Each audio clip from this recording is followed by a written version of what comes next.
जो वर्चुअली जो किलिंग किया गया है उसकी लिए कड़ी की कड़ी जो भी दोषी है इसमें कड़ी की कड़ी सख्त कार्रवाई होना चाहिए। अपना ही देश में अपने ही लोग जब इस तरह से किसी ने आपको चिंकी आपको नेपाली अपने ही लोग ऐसे बोलते हैं तो सबसे ज़्यादा दुखद बात यही है। पहले उन लोग कमेंट पास किया चाइनीज मोमो चिंकी बोंकी करके माइकल को, और हमें कौन सा साइन बोर्ड लेकर चलना पड़ेगा ये प्रमाण करने के लिए कि हम भारतीय हैं। पूरे देश में आम हो गया और छत्तीसगढ़ और तमाम जहाँ बीजेपी की सरकारें हैं वहाँ पर आम हो गई है लिंचिंग, ऐसा बोल रहे हैं।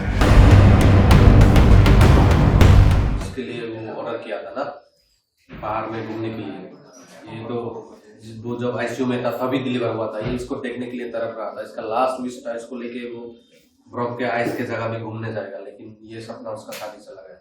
अभी हम लोग इसको मैं खुद इसको वो में आ रहा हूँ बाबा उनको किताब पढ़ता। नमस्कार सभी को। आज हम लोग यहाँ पे इकट्ठे हुए हैं, लगभग हज़ारों की संख्या में लोग आए हैं और जितना सारे आए हैं सभी एंजल चकमा की जस्टिस के लिए आज हम लोग यहाँ पे कैंडल मार्च कर रहे हैं और अभी जस्ट समाप्त हुए हैं। तो हम लोग इसकी सबसे पहले हम लोग यही डिमांड करते हैं कि एंजल चकमा की जो भी उसके साथ जो वर्चुअली जो किलिंग किया गया है उसकी लिए कड़ी की कड़ी जो भी दोषी है इसमें कड़ी की कड़ी सख्त कार्रवाई होना चाहिए और सज़ा होना चाहिए उन लोगों को। और हम लोग यही मांग करेंगे सज़ा मतलब कि फांसी होना चाहिए, जो भी जितने सारा दोषी है सभी इक्वली होना चाहिए। और दूसरी बात है कि ये जो रेसिज्म जो है हम लोग देखे हैं काफ़ी टीवी में, ये वहाँ का जो प्रशासन है वो जो बोल रहे हैं इंटरव्यू में ये रेसिज्म नहीं है, तो हम लोग काफ़ी देखे हैं ये पहले बार नहीं है। नॉर्थ ईस्ट के स्टूडेंट्स और काफ़ी जो भी बाहर में काम करने के लिए जाते हैं उन लोगों के लिए ये पहले नहीं है। नॉर्थ ईस्ट के बाहर कभी भी जब भी जाता है कहीं ना कहीं सब लोग इस तरह का रेसिज्म फेस कर रहा है। और सबसे ज़्यादा दुखद यही है कि मतलब अपना ही देश में अपने ही लोग जब इस तरह से किसी ने आपको चिंकी आपको नेपाली आपको चाइनीज़ बहुत सारा गलत भाषा इस्तेमाल करके जब अपने ही लोग ऐसे बोलते हैं तो सबसे ज़्यादा दुखद बात यही है। हम लोग सारी नॉर्थ ईस्ट इंडिया में सब लोग जानते हैं कि त्रिपुरा कहाँ है, जो भी जितना सारा स्टेट है, मेघालय, ये अरुणाचल, जो भी स्टेट है नॉर्थ ईस्ट में, सभी इसके बारे में और भी जो सेंट्रल गवर्नमेंट को अवेयरनेस करना चाहिए इस बारे में, बाकी ऑल ओवर इंडिया में एंटायर कंट्री में इसकी नॉर्थ ईस्ट के बारे में, नॉर्थ ईस्ट के कल्चर के बारे में। और ये जो रेसिज्म हो रहा है इसके लिए एंटी नेशनल रेसिज्म एक कानून बनाना चाहिए जिसमें फास्ट ट्रैक कोर्ट के द्वारा से जितना जल्दी हो सके उसको वो सज़ा हो पाए जो भी कल्प्रिट होगा। और इसके द्वारा मतलब एक लोगों को ये होगा कि मतलब सख्त जब कार्रवाई होगा, जब स्ट्रॉन्ग एक्शन लिया जाएगा उसकी एक्ट के द्वारा, उसके कानून के द्वारा से उसको सज़ा मिले। जैसे कि रैपिस्ट के लिए जो भी सज़ा जो भी नया कानून बनाया है इंडिया गवर्नमेंट ने, इसी तरह इसके लिए भी होना चाहिए। क्योंकि जो भी दुष्ट है वो लोग दोबारा हिम्मत नहीं करेंगे कि आपको दोबारा हम ऐसे गलती करेंगे। और यही आवेदन है सरकार से, और वहाँ का जो उत्तराखंड की जो सरकार है, चीफ मिनिस्टर है, उसको भी हम लोग अनुरोध करेंगे कि जो केस है, जो केस ट्रांसपेरेंसी के साथ होना चाहिए। और हो सके तो इसको हम लोग डिमांड करेंगे कि ये सीबीआई इंक्वायरी होना चाहिए, क्योंकि हम लोग फैमिली के द्वारा से जो सुनने को मिला है, हॉस्पिटल में भी जो डॉक्टर था वो भी थोड़ा नेग्लिजेंसी की ऐसा एलिगेशन मिला है। तो इसके लिए हम लोग यही डिमांड करेंगे सीबीआई इंक्वायरी हो और जो हमारा जो एंजल चकमा है उसको उसका फैमिली को जस्टिस मिले। नमस्कार। मैं एंजल का मामा हूँ। मैं उन लोग के साथ बहुत टाइम स्पेंड किया। उसका मम्मी और पापा के बाद मैं ही उसका थर्ड गार्जियन हूँ। मेरे अंदर ही उन लोग ने बड़ा हुआ है। मैंने बचपन से उन लोग को पढ़ाया, मतलब गाइड किया। तो ये इंसिडेंट जो हुआ था 9 तारीख को हुआ था, जो सिलाकुई जगह है एक उत्तराखंड का, देहरादून में सिलाकुई जगह में ओपन एरिया में हुआ था, मार्केट एरिया में। इसी दौरान उसको मतलब वो लोग कुछ लेने गए थे सामान बाज़ार में, सिलाकुई बाज़ार में। टाइम होगा लगभग 6:30 बजे ऐसा। उसके दौरान वो लोग जब लौट रहे थे घर से भी बाइक में बैठ गए थे वो लोग, मतलब वापसी करने के लिए उनका रूम में। तब कुछ 6 लोग थे उसमें बाजार में, वो लोग शराब खरीद रहे थे दुकान से। वो लोग पहले से ड्रंक थे शायद, हाँ ड्रंक थे वो लोग पहले से, जैसे कि मुझे माइकल ने बताया और वो मुझे सच बताया। पहले उन लोग कमेंट पास किया चाइनीज़ मोमो चिंकी बोंकी करके माइकल को। पहले तो माइकल ने इग्नोर किया, बाद में वो लोग ज़्यादा बोल रहे थे, मतलब शायद माँ बाप से भी गाली दिया होगा, गाली गलौज किया होगा। तब जाके उसने मतलब बोला हम लोग को ऐसे मत बोलो भैया, वो बाइक से उतर के गया था, सीसी कैमरा फुटेज भी है, ये चीज़ फटाफट हो रहा था। माइकल ने जाके बोला भैया हम लोग को ऐसे मत बोलो, बुरा लगता है, आप लोग ऐसे क्यों बोल रहे हो। जब उसने ऐसे बोला उन लोग को, तब उन लोग ने माइकल को कारे से, मतलब जो कारे है कारा से मारा उसको पीछे, उसका पूरा सिर में चोट आया था, ब्लड हो रहा था। तब उसको जब मार रहा था तो ओबियसली एक बड़ा भाई है उसके साथ, तो बड़ा भाई तो चुप नहीं बैठेगा, तो एंजल जाके उसको चुराया उन लोग से। तो उन लोग ने माइकल को छोड़ के एंजल को पकड़ा, एंजल को पकड़ के मारा। वो लोग मारने के बीच एक उसको पीछे से चाकू से वार किया, जो कि बहुत गंभीर था, बहुत डीप था उसका जो चाकू से मारा। 2 बार स्टेप किया है उसको पीछे से, और जो फिलहाल अभी फरार है। और बाकी 4-5 लोग उसको कंटिन्यूअसली करे से जो भी चीज मिले मुक्के के मार रहे थे, यहाँ पे गर्दन पे पूरा गर्दन तोड़ दिया उसका। वो नीचे गिर गया था, नीचे गिरने के बाद भी वो लोग मार रहे थे उसको। वो सब चीज हो रहा था बाजार में, बहुत लोग थे, कोई भी उसको बचाने के लिए नहीं आया। क्यों नहीं आया? क्योंकि हम लोग ट्राइबल है, हम लोग का आँख छोटा है, इसलिए कोई भी बचाने का ट्राई भी नहीं किया। आज पब्लिक अगर 2-3-4 लोग आके उसको अगर सेव करने का ट्राई करते, बचाने का ट्राई करते, तो आज हमारे साथ होते एंजल। यही दुख है, मतलब पब्लिक भी इतना मतलब वो किया, मतलब कोई हेल्प भी नहीं किया। एक छोटा बच्चे को मतलब 6 लोग मिलके मार रहे हैं, फिर भी कोई आगे नहीं बढ़, ह्यूमैनिटी भी नहीं है।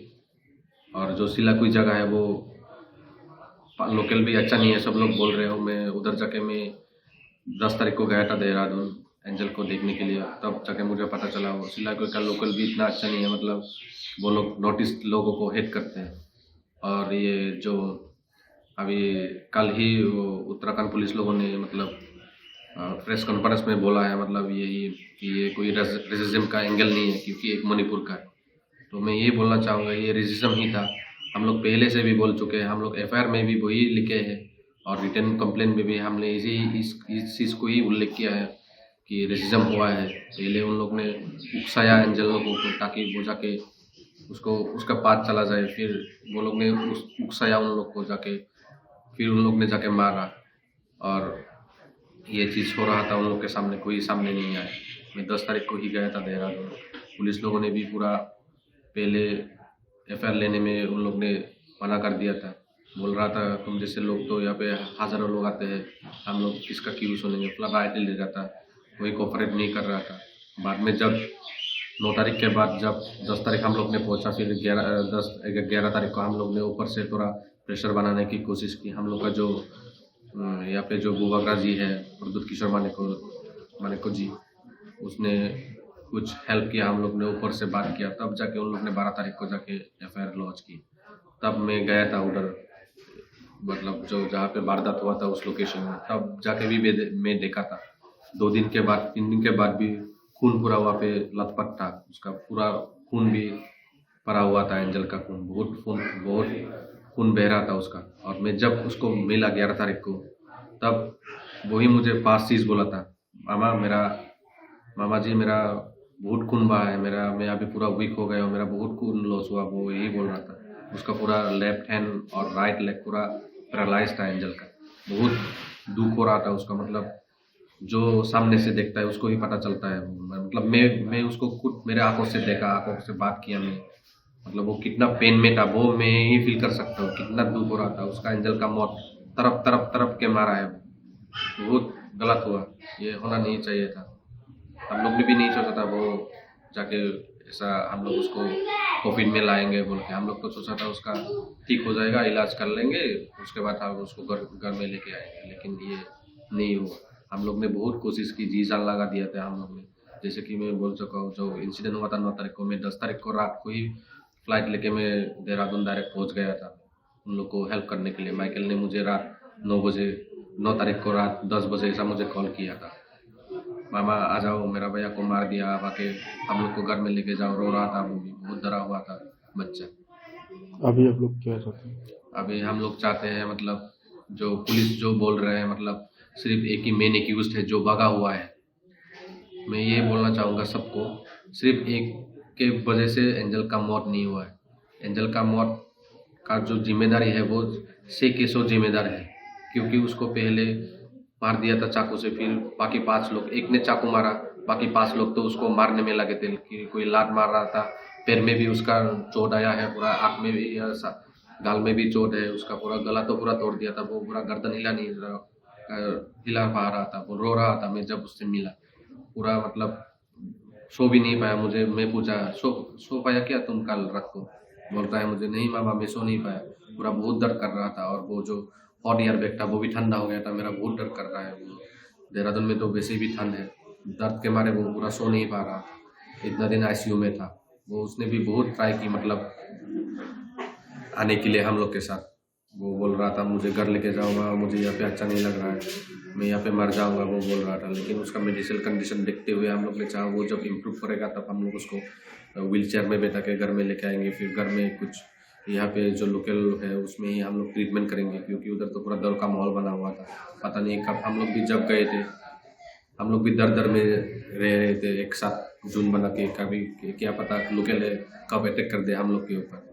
और ये लोग जो बोल रहे हैं पुलिस लोग, मतलब रेसिज्म का एंगल नहीं है, उन लोग के साथ हुआ वो चीज़ मेरे साथ भी हुआ। मैं पहले बार गया था देहरादून 9 तारीख को। हम लोग जब 12 तारीख को हम लोग सिलाकुई पुलिस स्टेशन में जा रहे थे, इवन कुछ बच्चे लोग भी हम लोग को छेड़ रहे थे, वो देखो चाइनीज़ पार्टी जा रहा है, चाइनीज़ पार्टी जा रहा है।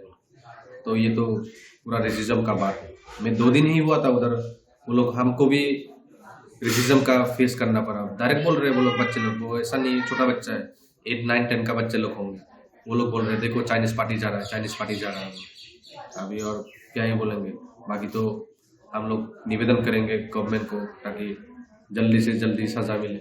ये लोग तो मतलब बोल रहे हैं कॉम्पेंसेशन, हम लोग कॉम्पेंसेशन नहीं चाहते हैं, हम लोग चाहते हैं जस्टिस, वो भी जितना जल्दी हो सके, क्योंकि जितना जल्दी होगा उतना ही अच्छा होगा। अभी तो ये मुद्दा फ्रेश है, इसलिए सब लोग इम्पोर्टेंस दे रहे हैं। कल परसों और एक ब्रेकिंग न्यूज़ आ जाएगा, सब मीडिया आउटलेट उसमें ही बिजी हो जाएंगे, गवर्नमेंट भी उसमें ही बिजी हो जाएगा, ये मुद्दा धीरे धीरे दबा दिया जाएगा। तो इससे मेरा गवर्नमेंट से अपील है, जल्द से जल्द ये केस को, मतलब उन लोग को पूरा 6 केसों को, जो 6 लोग हैं उन लोग को पूरा इक्वली पनिशेबल होना चाहिए।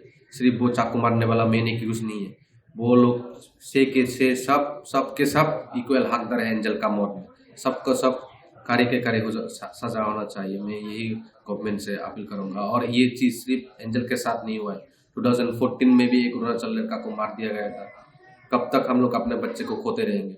सब माँ बाबा तो सब बच्चे को भेजते हैं दूसरा स्टेट में, ताकि जाके पढ़ाई करके कुछ अच्छा बन के आएगा हम लोग का बेटा। लेकिन हम लोग का बेटा को ही मार दिया जा रहा है, और कितना देर हम लोग सहन करेंगे? अगर हम लोग को अगर इंडिया एक्सेप्ट नहीं करता है तो हम लोग कहाँ जाएंगे? यहाँ पे भी अपना ही देश में हम लोग को इनेमी मिल रहा है, और मेन तो उसका पापा फोर्स में काम कर रहा है। फोर्स के बेटा के साथ ऐसा हो रहा है, जिसका पापा दिन रात मेहनत करके बॉर्डर में हम लोग को टेररिस्ट से बचा रहा है, इन्फिल्ट्रेशन में रोक रहा है, फिर भी उसका बच्चा के साथ ऐसा हो रहा है। वो अभी तो वो लोग, माइकल भी पूरा टोटली मेंटली डिस्टर्ब हो गया, उसका मम्मी भी ऐसा कभी कभी रोता है, कभी कभी हंसता है। दे आर जस्ट लाइक अभी जिंदा लाश के जैसा ही है, किसके सहारे जिएंगे? कितना उम्मीद था एंजल का भी, कितना उम्मीद था वो नौकरी करके उसका पापा को हेल्प करेगा, पिलर बन के खड़ा रहेगा उसका फैमिली के लिए, और उसका शौक था बाहर घूमेगा। शूज़ भी है उसका, शूज़ भी मैं आप लोग को दिखाऊंगा, शूज़ भी है उसका, ऑर्डर किया था बाहर घूमने के लिए आइस जगह में। उसको माउंटेन बहुत अच्छा लगता था, वो उसका सपना भी उसका शादी चला गया। मुझे बहुत रिक्वेस्ट की, मामा यहाँ से मुझे लेके जाओ। रो रहा था मैं, लेकिन कर नहीं पाया उसके लिए ये सब। अभी जस्टिस तो मिलना चाहिए, कॉम्पेंसेशन जितना भी हो। हम लोग पैसे से उसका ज़िंदगी को वापस नहीं ला सकते, हम लोग को कॉम्पेंसेशन नहीं चाहिए। किसी का हमदर्दी, झूठा हमदर्दी हम लोग को नहीं चाहिए, हम लोग को जस्टिस चाहिए। तब जाके एंजल का आत्मा को शांति मिलेगा। वो अभी भी रो रहा है, वो सपने में भी आता है, सपने में आके रोते हैं। उसका दर्द अभी भी दिख रहा है मुझे आंखों में, मेरे आंखों के सामने ही उसके दम तोड़ दिया। मेरा बहुत मतलब दुख है और मैं मतलब क्या ही बोलेंगे, और कुछ सब नहीं है। हम लोग गवर्नमेंट से ये अपील है, जितना जल्दी हो सके एंजल का आत्मा को शांति मिले। आप लोग उसको जस्टिस कीजिए, फास्ट ट्रैक कीजिए। जो मेन आरोपी है पुलिस को जल्दी से जल्दी पकड़ना चाहिए। वो लोग ट्राई ही नहीं कर रहे, कोशिश नहीं कर रहे। वो लोग 10 दिन से पहले से भी बोल रहे थे हम लोग को 1 दिन 2 दिन समय दीजिए, हम लोग उसको पकड़ेंगे। अभी 10 दिन हो गया, अभी तक 1 दिन नहीं आया उन लोग का। उसका पापा का जो मेन एक्यूज बोल रहे हैं, जो नेपाल में फरार हो गया, FIR डिले किया गया है, इसके वजह से उसको चांस मिला, वो भाग गया। और उसका पापा का डिटेल्स भी है, वो हरिद्वार में पंडित का काम करता है। तो उसका पापा को पकड़ के कस्टडी में लेके पूछताछ करना चाहिए। मैं ही आप उसका फ़ोन टैप कीजिए आप लोग, वो कुछ ना कुछ तो मिलेगा। आप लोग ट्राई करेंगे तो, लेकिन कोई भी ट्राई नहीं कर रहा है।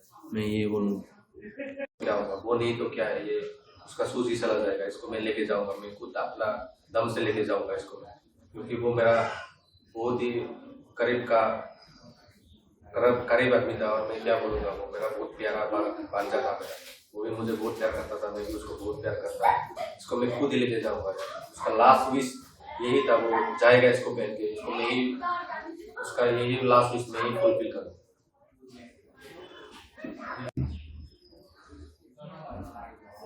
पूरा नया है अभी भी यही लास्ट उसका शूज है हम लोग का। ये एक बार भी पहन नहीं पाया बेचारा, इसको अभी क्या ही करेंगे हम लोग। इसको लेके जाना पड़ेगा उसका आत्मा को शांति मिलने के लिए। जैसे उसका कहना चाहेंगे कि हम भारत के एक अटूट अंग है। आप ये झुटला नहीं सकते, आपको ये बात मानना पड़ेगा और हमें कौन सा साइन बोर्ड लेकर चलना पड़ेगा ये प्रमाण करने के लिए कि हम भारतीय हैं। ये हम सभी भारतवासियों से ये पूछना चाहते हैं कि कौन सा साइन बोर्ड लेके हम घूमे, कि हम ये प्रमाण कर सके कि हम भी भारतीय हैं। बहुत बहुत धन्यवाद। आप सब NSY के जो हमारे साथी आए हैं, आप सब लोगों से मैं कुछ बातें करना चाहता हूँ कि जो घटना घटी उत्तराखंड में बहुत दर्दनाक है और शर्मसार भी है। देश के तमाम कोनों में ऐसी घटनाएं रोज आजकल देखने को मिल रही हैं। हम लोगों को मोहब्बत की बात करनी है, और आज इधर हम जो हमारा छोटा भाई एंजल चकमा है, उसके लिए हमने आज प्रेस मीट रखी थी, कॉन्फ्रेंस रखा था। तो सरकार को शर्म आए कि ऐसी घटना के बावजूद कल उत्तराखंड के मुख्यमंत्री वो इतने दिनों तक अस्पताल में रहा, जब सूझबूझ नहीं ली, जब कल उसकी हत्या हो गई, उसके बाद फोन कॉल करके ड्रामा करने का काम करा। तो पूरे देश में हम मोहब्बत की बात करते हैं, और ऐसी घटना दोबारा ना घटे इसको लेकर मैं आपसे बोलूंगा कि हम 2 मिनट का मौन भी करेंगे। ऐसी घटना दोबारा ना घटे इसको लेकर तुरंत सेंट्रल गवर्नमेंट को एक स्पेशल टास्क फोर्स बनानी चाहिए, जो स्पेशली नॉर्थ ईस्टर्न स्टूडेंट्स हैं हमारे अक्रॉस इंडिया, जिससे उनको सेफ फील हो और उनकी कोई भी शिकायतें हो तो वहां पर जाके एड्रेस हो सके। और इस देश में बात सच्चाई है कि जब से RSS नाम की बीमारी बहुत तेजी से फैल रही है, तो देश में नफरत भी फैल रही है। तो उम्मीद है कि आने वाले नए साल में 2026 में मोहब्बत की बात हो तो बीजेपी भी शर्म करे और ऐसी दर्दनाक घटनाएं देश में होनी बंद हो। नॉर्थ ईस्ट हमारे देश का हिस्सा है, हमें उस पर गर्व है, हिंदुस्तान का ताज है, हमें उस पर गर्व है। वहाँ के जीशान को बुला अब ले सर, जो एंजल चकमा की कल हत्या हुई उत्तराखंड में, राष्ट्रभेद को लेकर, रेस को लेकर, भारत का संविधान जो सबको इक्वल राइट देता है रेस पर, रिलीजन के आधार पर, इसके विरोध में इस प्रकार की हत्या होना। देखिए, आज हमने इधर कैंडल मार्च निकाला अपने छोटे भाई एंजल चकमा को लेकर, और साथ के साथ पूरे देश में आम हो गया, वो छत्तीसगढ़ और तमाम जहां बीजेपी की सरकारें हैं वहां पर आम हो गई है लिंचिंग और ऐसा वोलेंस। और जो बीजेपी और RSS का नफरत का पैगाम था, आज वो इस हद तक इस देश में घुस गया कि हमारे छोटे भाई एंजल चकमा की हत्या कर दी गई। वो हत्या कुछ लोगों ने जरूर करी है, लेकिन उस हत्या के पीछे पूरे बीजेपी RSS की सोच है। हमें उम्मीद है कि 2026 में थोड़ा दिमाग ठीक होगा बीजेपी के नेताओं का, और देश में मोहब्बत की बात होगी। हमारे देश में हमेशा मोहब्बत का पैगाम की बात होती थी, लेकिन आज नौबत ये आ गई है, देश में इतनी नफरत फैल गई है कि एंजल चकमा की हत्या कर दी गई। मेरा निवेदन है तुरंत देश के होम मिनिस्टर से, प्रधानमंत्री जी से, कि आपका उत्तराखंड का चीफ मिनिस्टर एक फेल चीफ मिनिस्टर है, 15 दिन तक सुध नहीं ली गई। और जब हत्या हो गई एंजल चकमा की, उसने अस्पताल में दम तोड़ दिया, उसके बाद फोन कॉल करके ड्रामा करा गया। मेरी उम्मीद है कि हर स्टेट्स में ऐसा सेल भी बनाया जाए, खासतौर पर नॉर्थ ईस्टर्न स्टूडेंट्स के लिए, कि उनका कोई भी ग्रीवेंसीज हो, कोई भी वोलेंस हो, जहां तुरंत जाकर उनकी आवाज सुनी जाए। ये बहुत दर्दनाक है। नॉर्थ ईस्ट हिंदुस्तान का ताज है, हिंदुस्तान का हिस्सा है। हमें गर्व है अपने सभी नॉर्थ ईस्टर्न स्टेट्स के साथ। हम ऐसे रेसिज्म को बिल्कुल दरकिनार करते हैं। इस देश में नहीं होना चाहिए। इस देश में मोहब्बत की बात होनी चाहिए। एनएसयूआई, राहुल गांधी जी देश के हर एक छात्रों के साथ खड़े हैं। देखिए, बहुत दुखद बात है जो घटना घटी है। एंजल चकमा हमारा जो युवा जो उत्तर पूर्वी भारत से सुनहरे सपने लेकर गया था उत्तराखंड की, वो एक वहां से पढ़ लिख कर अपने माँ बाप का सहारा बनेगा। बहुत दुख की बात है जो ये घटना घटी है। पर सिर्फ उत्तराखंड की बात नहीं है, ये दिल्ली की बात है, मुंबई की बात है, पूरे देश की बात है, जहाँ पे उत्तर पूर्वी के जो हमारे जो स्टूडेंट्स हैं उन पे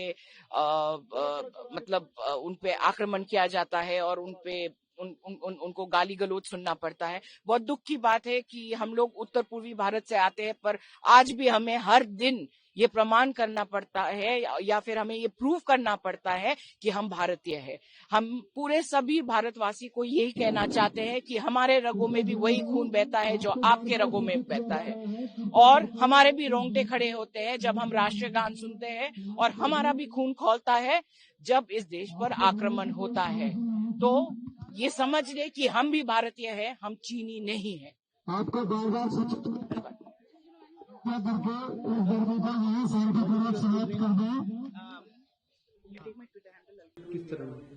देखिए, जो सैड इंसिडेंट और ट्रेजिक इंसिडेंट हुआ था, इसमें 9 तारीख के 6 से 7 के बीच में ये घटना बताई गई थी। जो इन्वेस्टिगेशन में 6:30 के करीब एक घटना हुई थी, जो एक देखा जाए तो एक लिक्वर शॉप और वहाँ एक शॉप्स हैं काफी सारी, वहाँ पर बहुत सारी 6 के 7 बीच में भीड़ भाड़ भी रहती है, लोग जाते भी, वहाँ पर स्टूडेंट एरिया भी है, साथ ही साथ इंडस्ट्रियल एरिया भी है, तो काफी सारी भीड़ वहाँ पर रहती है। उस समय एक इंसिडेंट अकर हुआ था, जिसके बाद उसकी कंप्लेंट 24 आवर्स के बाद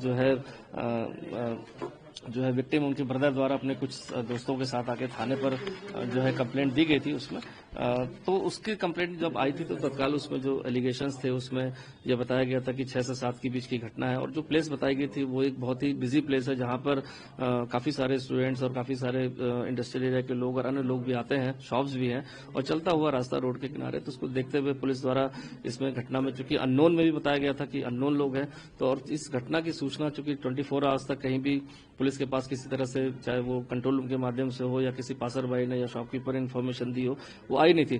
तो जो लीगल कानून प्रोविजंस के तहत, चूंकि उसमें जो कंप्लेंट थी उसमें खुद भी लिखा हुआ था कि इसकी एक बार जांच कर ली जाए, जांच कर ली जाए, तो उसमें प्रिलिमिनरी इंक्वायरी के लिए जो बीएनएस की सेक्शन 173(2) के तहत जो हमने उसमें वहां पर जो एसएचओ है इनके द्वारा जो है गेस्टेड ऑफिसर से तत्काल परमिशन लेके लीगल प्रोसेस को स्टार्ट कर दिया था। इस लीगल प्रोसेस के तहत जो सीनियर इंस्पेक्टर हैं थाने के, उनके द्वारा जो विक्टिम के ब्रदर थे उनको लेकर घटनास्थल, चूंकि घटनास्थल को चिन्हित करना जरूरी था, चूंकि अननोन के बारे में बताया गया था कि अननोन अटैकर्स हैं, 6 लोग हैं, और जाकर वहां जब शॉप्स खुलने के बाद सीसीटीवी फुटेजेस और जो आसपास के जो शॉपकीपर्स वेंडर्स थे उनसे जानकारी करी, तो पूरी चीज जब फुटेज देखने के बाद और जानकारी पता चला कि 9 तारीख की शाम को यहाँ पर एक झगड़ा हुआ था, और जिस तरह से यहाँ पर 6 लोग थे, उन 6 लोग को आइडेंटिफिकेशन की अलग से टीम बनाई गई कि वो 6 लोग कौन है जिन्होंने इस घटना को या इस तरह के यहाँ मारपीट और इस घटना को कारित किया है। इसके बाद वापस आने का रिपोर्ट के आधार पर जो है केस 12 तारीख को ही दोपहर में जिन सेक्शंस में लिखा गया था ग्रीवियस इंजरी पहुंचाना, जो किसी स्टैबिंग या चाकू मारने के कारण होती है ग्रीवियस इंजरी, 118 बीएनएस तहत के तहत उसमें केस को रजिस्टर्ड कर दिया गया था। इसी के उपरांत जो हमारी टीम लगी थी, उसी लीगल प्रोसेस के दौरान आईओ को जो है आइडेंटिफिकेशन में सीसीटीवी देखकर अन्य लोगों से जानकारी के लिए टीम लगाई गई थी, जो 6 लोग को उसको आइडेंटिफाई करे। मीन टाइम इन्वेस्टिगेशन में जो चूंकि ये पता था कि जो विक्टिम है वो हॉस्पिटल में एडमिट है और सीरियस हालत में है, तो उसको देखते हुए वहाँ डॉक्टर्स, मेडिकल डॉक्टर्स की स्टेटमेंट, जो ट्रीटमेंट कर रहे थे उनके स्टेटमेंट्स को लिखा गया, साथ ही साथ सप्लीमेंट्री रिपोर्ट ली गई, जिससे कि सेक्शंस उसमें इंक्रीज करी गई। चूंकि अटेम्प्ट टू मर्डर की सेक्शन जब पता चला बयानों के आधार पर किसी ग्रीवियस इंजरी और जो लाइफ थ्रेटनिंग हो सकती है, उस सेक्शंस को मेडिकल डॉक्यूमेंट्स के आधार पर उसमें 109 अटेम्प्ट टू मर्डर की सेक्शंस को भी तत्काल उसमें इंक्रीज किया गया, और अभियुक्तगण को इसी मीन टाइम जो अलग टीम बनाई गई थी उन्होंने उनको आइडेंटिफाई किया और उनके प्लेस पर लोकेट करके 5 लोग की गिरफ्तारी की गई। क्योंकि जो छठा अक्यूज था वो नेपाली मूल का था, वो यहाँ से सेम डे घटना करने के बाद अगले दिन वहाँ से निकल गया था। तो उसके लिए भी हमारी डेडिकेटेड टीम लगी है। चूंकि नेपाल एक इंटरनेशनल बाउंड्रीज है, तो उसके बहुत सारे प्रोटोकॉल कन्वेंशन होते हैं, उसको हम देखते हुए उस टीम उसको वहाँ कोऑर्डिनेशन बना हुआ है। साथ ही साथ अभी तक जो सूचना है उसमें यह भी है कि वो निकटवर्ती किसी नियर बाई बॉर्डरिंग एरियाज में भी छुपा हो सकता है। तो हमारी डेडिकेटेड टीम लगी हुई है। इसमें रिवॉर्ड भी पुलिस मुख्यालय से जो है 1 लाख का कर दिया गया और सभी जगह स्टेट्स को सर्कुलेट किया गया है, जिसमें सभी को ट्रेस किया जा सके और भी टीमें उसमें स्टेट्स की काम करें। और अभी तक की जो भी इन्वेस्टिगेशन आई है उसमें जो भी सेक्शंस हैं, जो भी स्टेटमेंट्स हमारे आए थे, उन सभी के आधार पर सभी रेलेवेंट सेक्शंस को हमने इसमें इम्पोज किया है। बट अभी जिस तरह के जो अभी स्टेटमेंट्स आ रहे हैं कुछ सोशल मीडिया के माध्यम से, अन्य माध्यमों से, तो इन्वेस्टिगेशन इज ओपन है। हमने इन्वेस्टिगेशन को एक सीनियर जो है गैजेटेड ऑफिसर को उसमें ट्रांसफर भी कर दिए। तो जो भी स्टेटमेंट्स हमारे विक्टिम फैमिली से आते हैं या विक्टिम के किसी नियर बाई फ्रेंड से आते हैं या ऐसा कोई भी ड्यूरिंग कोर्स ऑफ इन्वेस्टिगेशन ऐसे कोई भी तथ्य आते हैं, तो डेफिनेटली उनको हम इन्वेस्टिगेशन में इंक्लूड करेंगे। और जो भी फैक्चुअल चीज आएगी और जो स्टेटमेंट्स आएंगे, जो फैक्ट्स आएंगे, उसको इन्वेस्टिगेशन में रख के उसमें आगे की कार्रवाई करेंगे। इन्वेस्टिगेशन में हत्या की जांच की वजह किस प्रकार से की जाएगी? देखिए, इन्वेस्टिगेशन में जैसा आपने अभी आपने देखा होगा कि माननीय मुख्यमंत्री जी का लगातार इसमें निर्देश भी है, वो लगातार संपर्क में भी है। माननीय जो मुख्यमंत्री त्रिपुरा जी हैं उनको भी ब्रीफ किया गया। सीनियर लेवल्स पर भी, डीजीपी लेवल पर भी लगातार इस केस के फैक्ट्स को ब्रीफ किया गया, मॉनिटर किया जा रहा है। तो जो भी फैक्ट्स अभी हमारे पास आए हैं इन्वेस्टिगेशन में, वो भी प्राइमरी इन्वेस्टिगेशन के जो भी डॉक्यूमेंटेशन है, चाहे वो मेडिकल रिपोर्ट्स हो, चाहे पीएम रिपोर्ट हो, चाहे वो सीसीटीवी फुटेजेस हो, चाहे वो statements of the near by जो भी पासर बाई थे या जो वहां पर वेंडर्स थे या जो वहां पे शॉप्स थे, उन सभी के स्टेटमेंट्स को हमने कर लिया है। विक्टिम्स की फैमिली के भी स्टेटमेंट किए गए। अगर कोई स्टेटमेंट ऐसे छूट गए या ऐसी कोई बात आई है जो उस समय एक्सप्रेस नहीं हो पाई है, तो डेफिनेटली हम उन स्टेटमेंट्स को, उन एविडेंसेस को इंक्लूड करेंगे इन्वेस्टिगेशन में। और उस इन्वेस्टिगेशन के जो आउटकम होगा उनको उसके बाद उसका फाइनल चार्जशीट्स को भेजी जाएगी। बट अभी इन्वेस्टिगेशन स्टार्ट है, इसमें सीनियर अधिकारी को दे दिया गया। तो किसी भी तरह के फैक्ट्स आते हैं तो we are ready to accept and we are ready to take in to the legal investigation. जो हुआ वो निंदनीय कृत्य है।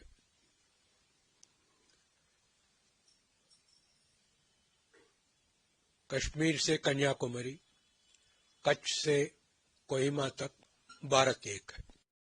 हम सबको चाहिए सामाजिक समरसता, सद्भाव।